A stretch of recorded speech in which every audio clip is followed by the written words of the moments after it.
Namaste everyone here at BookTube. Welcome to my channel, Hamsavahini Vajra Astra. I'm Ahuna.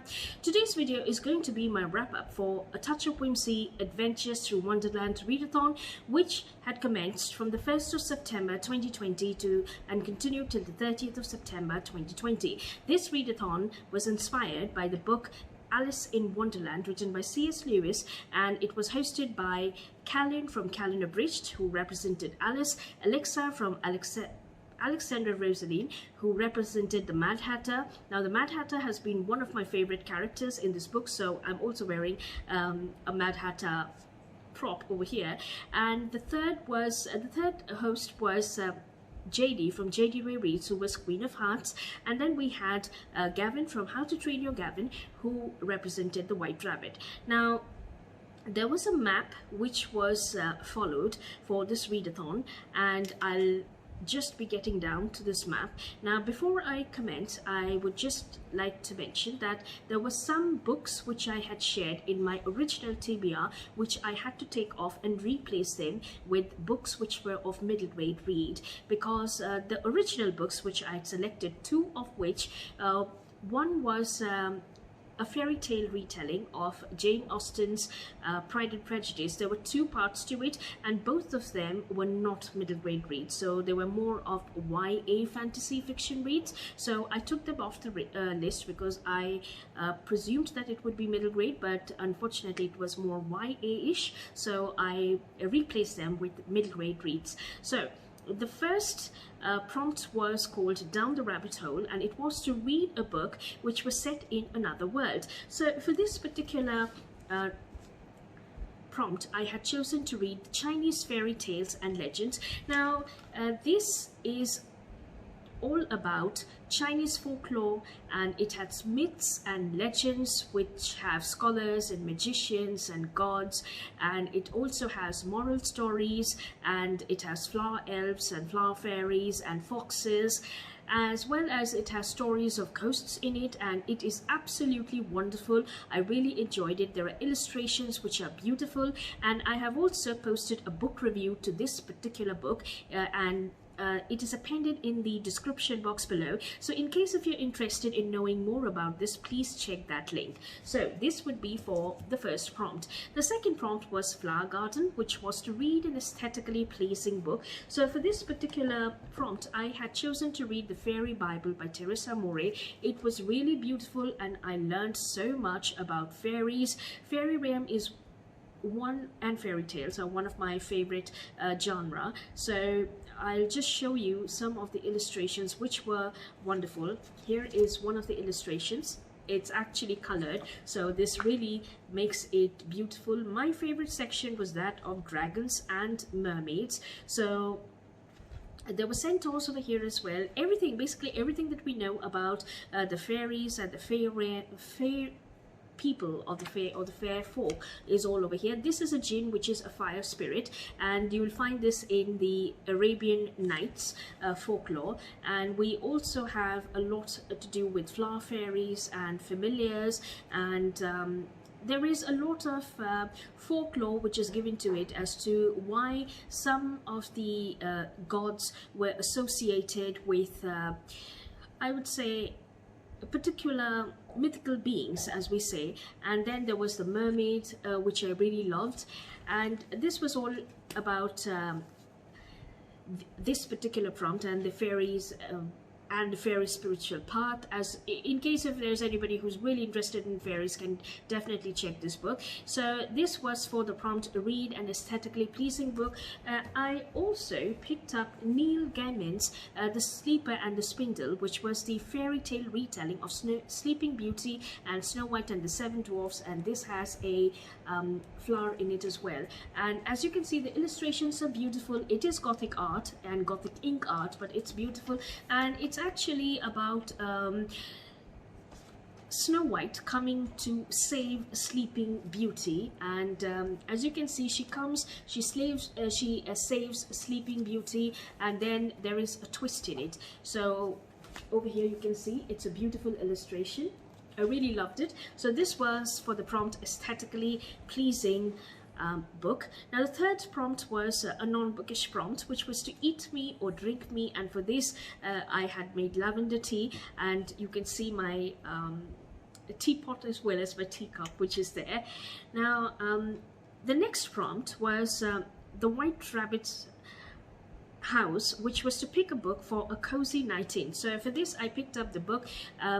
It's a middle grade read, and it is the Magic Faraway Tree series. Now this is a trilogy, and I managed to read the first part of the book, which is the Enchanted Wood, and it is about 3 siblings who come together to live in the countryside, and on one of their journeys for exploration they happen to enter into an enchanted wood which has magical trees which whisper to each other, and at the heart of it all there is a magic faraway tree which has magical creatures which are living in it, and these 3 children befriend some of the creatures, and right at the top of the tree there is a rotating land which comes every week. So there's a different land every week, and it's really fascinating that the children go up with their friends from the Magic Faraway Tree, and they have a look at the land. So there are some lands which are very nice, there are some lands which are annoying, there are some which are confusing, there are some in which they get lost, there are some which are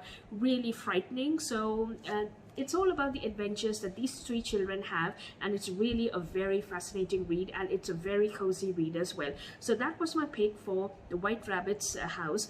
The next prompt was the Red Queen's Palace, which was to pick a book which you think you're going to love. So for this I picked up The Train to Impossible Places by P.G. Bell. I actually picked up because it's really beautiful and it's very well illustrated, so I thought I love it, and that was true. I really enjoyed this vibrant read, and this was one of the books which was recommended in the bonus prompt for this readathon as well. So this is all about a girl called Susie who happens to find a troll train in her living room and in her hallway actually, and it is being rerouted by a troll engineer who is using physics and magic, physics being one of Susie's very favorite subjects, or most favorite subjects, and out of curiosity she jumps on this train, and then she finds herself working as a postie for this train because it's a postal delivery service from the Union of Impossible Places, and it so happens that there is a dark secret in the Union, in the very heart of the Union, and there is a curse which is put upon the person who knows this dark secret, and it is up to Susie to break the curse, reveal the mystery, and understand how to save the Union itself, so that the fate of this train, which is the postal service to this Union, can also be saved, and she can get back home to her world safely. So this is what this story is all about. So it's a wonderful and a vibrant journey. I have made a book review on this as well, and I've posted a link to this book review in the description box below, so in case if you would like to know more, please check that link.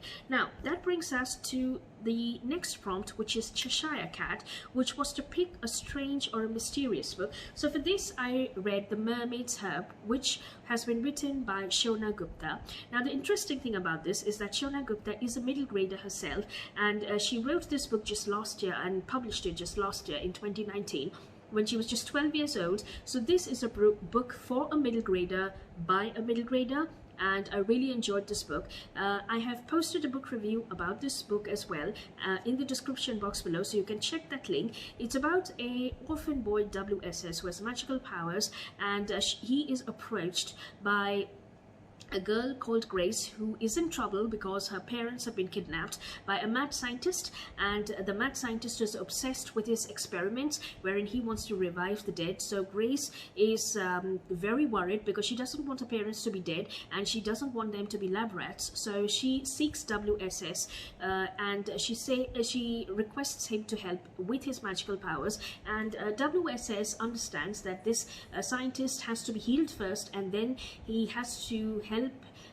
him to release the prisoners whom he has taken as captives. So for this he would need the magical herb, which is the Mermaid's Herb. So the entire story is about his pursuit of this particular Mermaid's Herb and the realms that they travel, because they end up in a different parallel dimension as well, and they also have a surprise dinosaur which is called Bella, who is called Bella, and she happens to survive in this age as well, and is known only to WSS, who conceals her by reducing her to the size of a toy. So it's a fun adventure and it is magical as well. So in case if you would like to know more, please check the book review which I've made for it in the description box below. So that brings us to the next prompt, which is the Mad Hatter's Tea Party. I could not join the live show, which was apparently at about between 3 and 3:30 early in the morning, so I did watch the recorded version of it, and I absolutely loved PG Bell's interview in it. And it was not an interview, it was just a tea party, and I really loved it. And I was quite surprised to know that his book, The Train to Impossible Places, has been inspired by this book, which is the Magic Faraway Tree series. So this is a vertical fantasy journey, and this is a horizontal fantasy journey. This has magic and fantasy in it along with mysticism, and this has physics and magic in it, and it's full of trolls and wonderful places which are all across impossible places. So I really loved that. And that brings us to the bonus prompt, which was to read The Train to Impossible Places. And this was my entire wrap up for this particular readathon, and I really enjoyed it, and I hope that I'll be able to participate in the next readathon which any of these hosts put together. So with this, I'll wrap up this video. Thank you so much for joining me in this video. Have a good reading week ahead, and namaste.